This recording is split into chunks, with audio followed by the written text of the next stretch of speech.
Thank you so much, Sister Carolyn, for those wonderful insights. Love the meditation. Always love the meditation because it calms the mind so that you can get in contact with new information.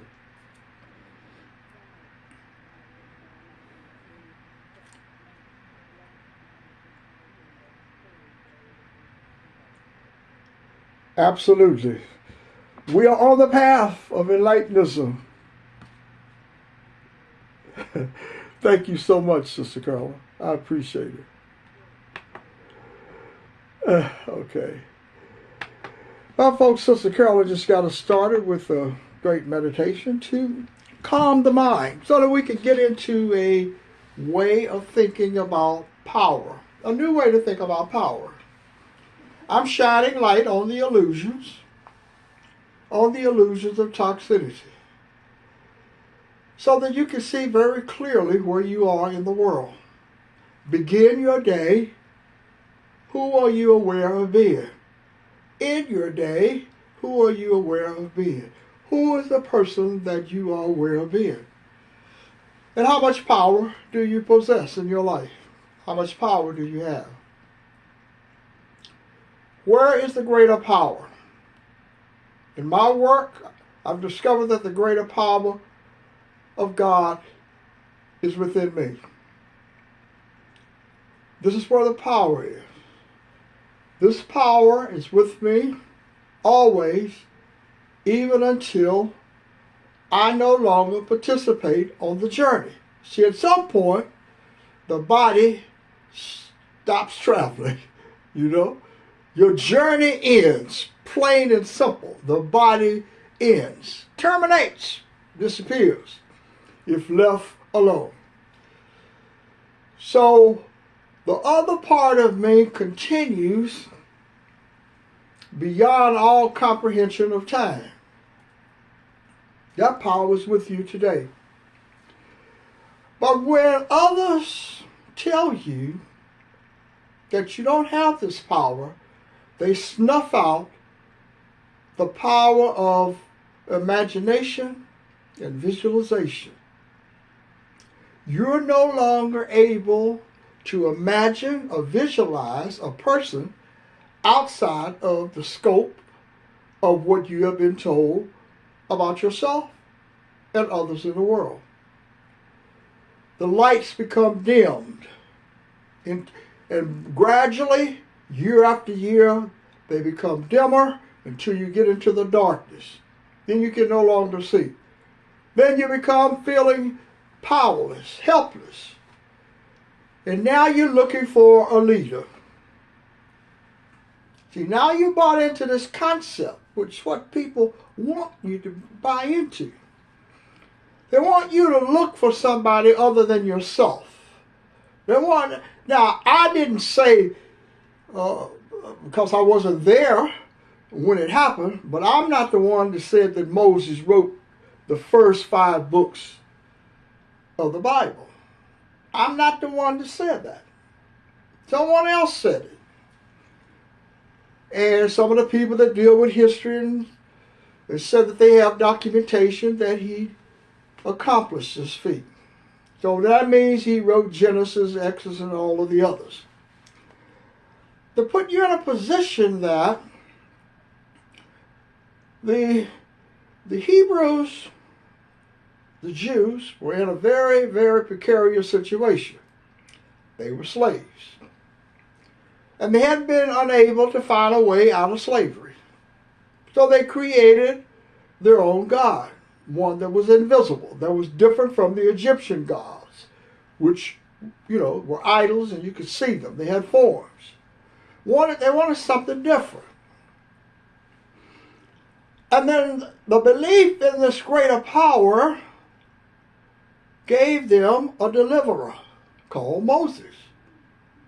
And he was able to deliver the people out of slave and bondage. That's how he wrote it.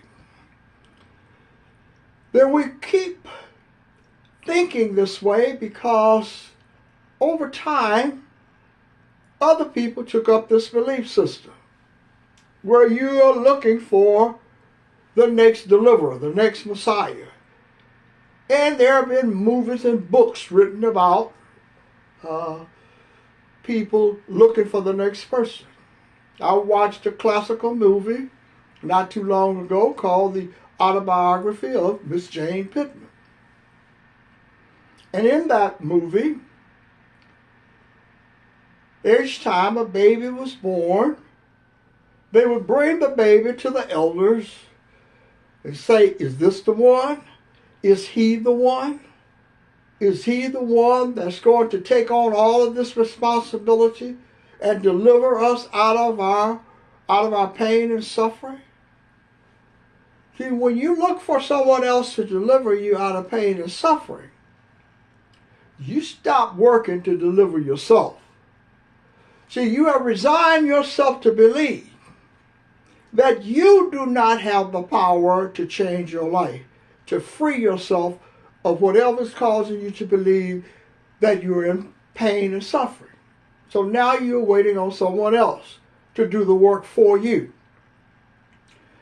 And that's primarily due because you don't believe that the greater power of God is in you. Because if you accepted this and believed it, then you would know that you don't need anyone to deliver you. You have all the power you need. You were born with all the power you need. But people snuffed it out little by little, telling you, forcing you to believe something and not to question it. Don't ask any questions. I've been saying this all week because that's the position that we find ourselves in. That's why my work is about asking questions, inquiring about your own beliefs and values, and discovering a new way to think and live. And I call this new way self-acquired intuitive knowledge. This is not any knowledge about, know the self. I'm not talking about the toxic know the self. I'm talking about a part that you have not experienced yet that transforms your life. I'm not talking about discovering what Moses did. Whether he wrote the 5 books or not is irrelevant to you.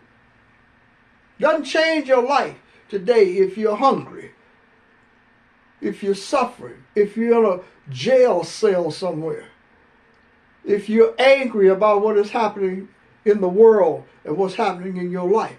By you knowing that Moses wrote the 5 books of the scriptures, of the Bible, is not going to help you. You need another different type of power that comes from understanding who you are and how much power you possess.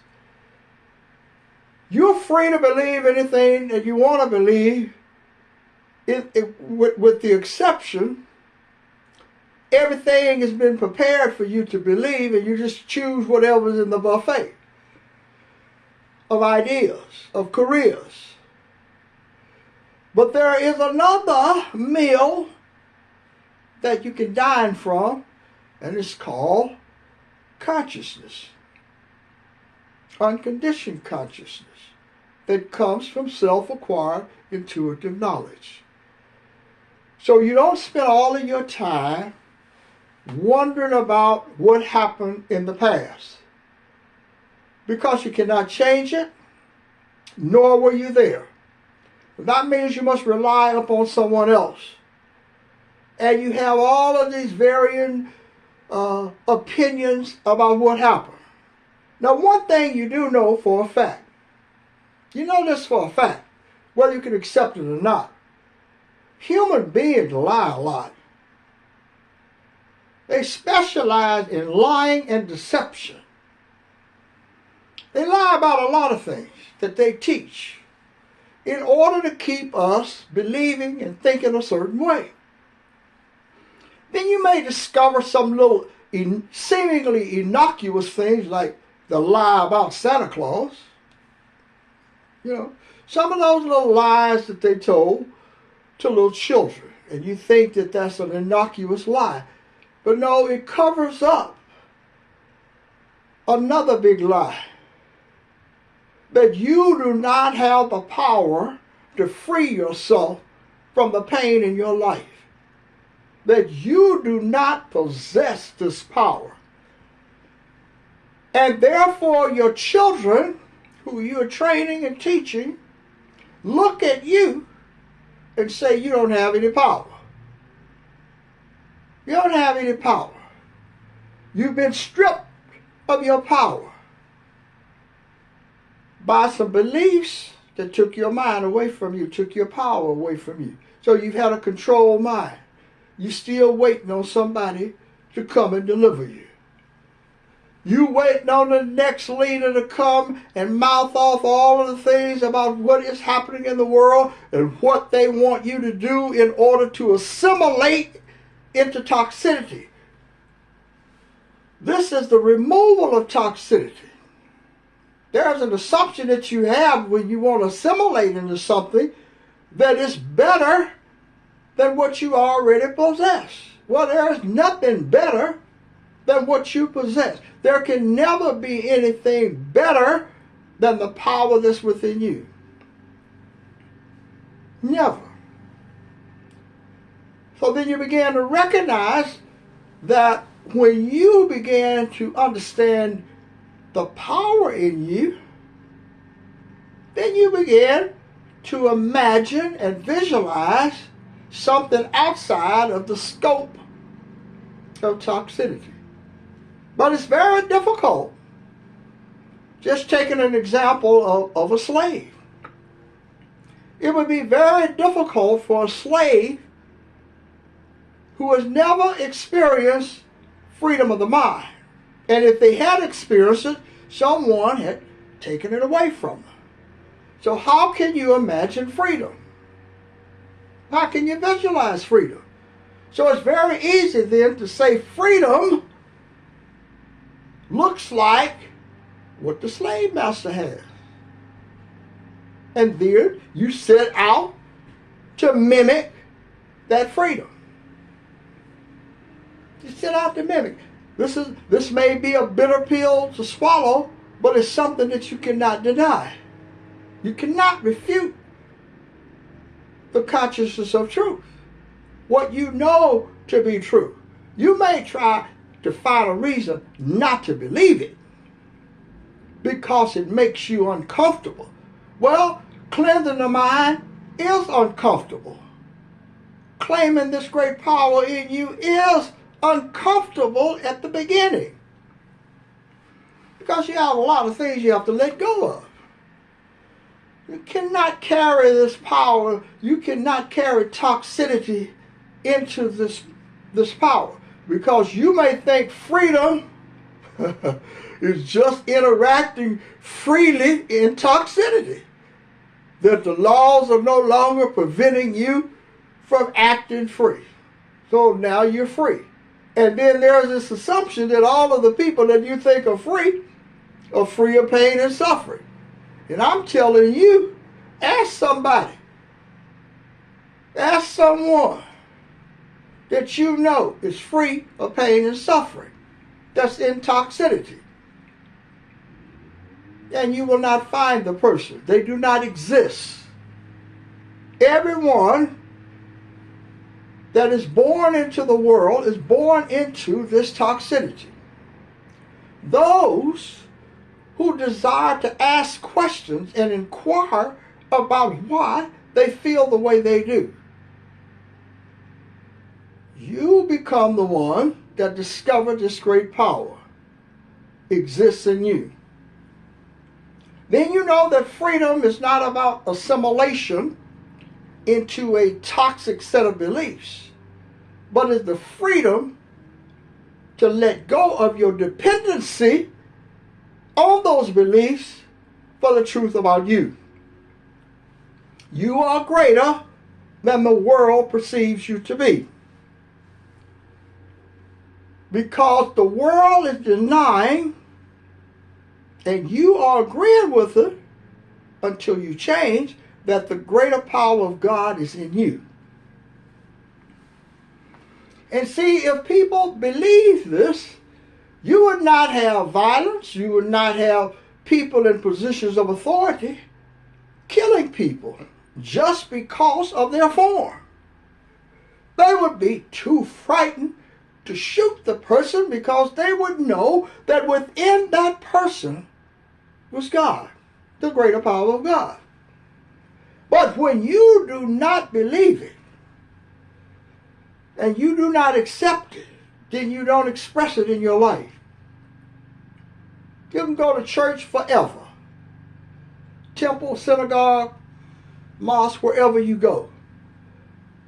And you will never find the power until you let go and begin searching in your mind. And your mind must be free. Do you understand some of the metaphor? Give up all and follow me. Now, I'm not talking about all of that money and stuff. It's talking about the greater power in you that knows the truth about you and your divine purpose in the world, and how you can express that divine purpose today, right now. You can begin the process. Oh, just think what would have happened. Think what would have happened 400 years ago if someone had said this to people. What would have happened? Everything would have changed. See, we wouldn't have had a society that labels people. Someone said, well, you're condemning society. No, I'm shining light on the illusions in society that you bought into. I'm shedding light so that you can see that if you feel helpless and powerless and you believe you come from a generation of previous people, your parents, grandparents, and so forth, that felt the same way that you did, then you have a problem. And the problem is a lack of power. You lack the power to change your life. You lack the power to overcome what others have taught you. This is not the condemnation of my parents and grandparents. All I'm saying is they didn't discover what I'm talking about. They didn't discover it, because if it had been discovered, they would have shared it with me.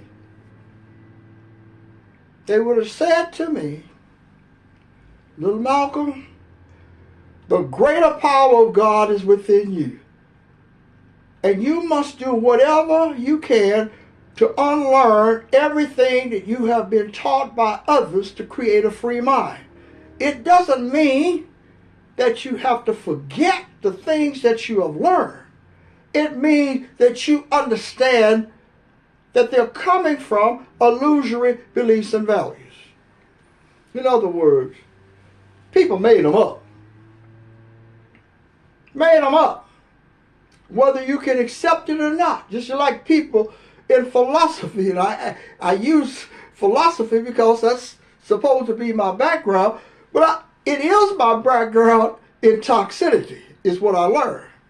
One of the things I learned in philosophy is that there is no evidence, for example, that Socrates ever existed. That he's something that Plato imagined. And all of the things you know about Socrates came from Plato and his writings. Does that change philosophy? No, because I had said, as I said to you previously, just a little earlier, human beings have a history of lying a lot in order to control the minds of people that they're lying to. And then the lie is enforced by some type of pressure in society to make you obey to the lie. And therefore your independent thinking is gone. And people talk about, in the Bible, people think about Christ coming back and that he could just liberate all of the people. Christ comes back into the world as a black man, black woman. What do you think is going to happen? You think they're going to all of a sudden let go of the things that they've been believing in for generations and say, here is Jesus Christ. He's the embodiment of a black man and black woman. Has a traffic stop in a city somewhere in the United States of America, late at night, or even during the day. And he made a sudden move. What do you think? What does your mind tell you is going to happen? You're going to get shot, or thrown in jail, or belittled. Why? Because no one can believe it about people that have been described by society as powerless, as victims. Because they would say that if you had the power of God in you, you would have never been a slave. And I say, the power of God is always in all creations, but you have to discover it in order to use it. And you can't discover it by listening to people who know nothing about it. You have to discover this power for yourself. And when you discover this power for yourself, you begin by asking questions, inquiring about inner mind power, letting go of the beliefs that you're clinging to that keeps you powerless, and understand that this is all about you, the individual, and your quest to free yourself of pain and suffering. And on that journey, you need power. And I'm saying to you simply, you were born with the power, you have the power, discover the power, use the power, and change how you think and live. I'm Brother Malcolm. Thank you for listening. And continue to listen to the broadcast, because you can get some information on a different perspective of a new way to think and live. Thank you, Sister Carolyn.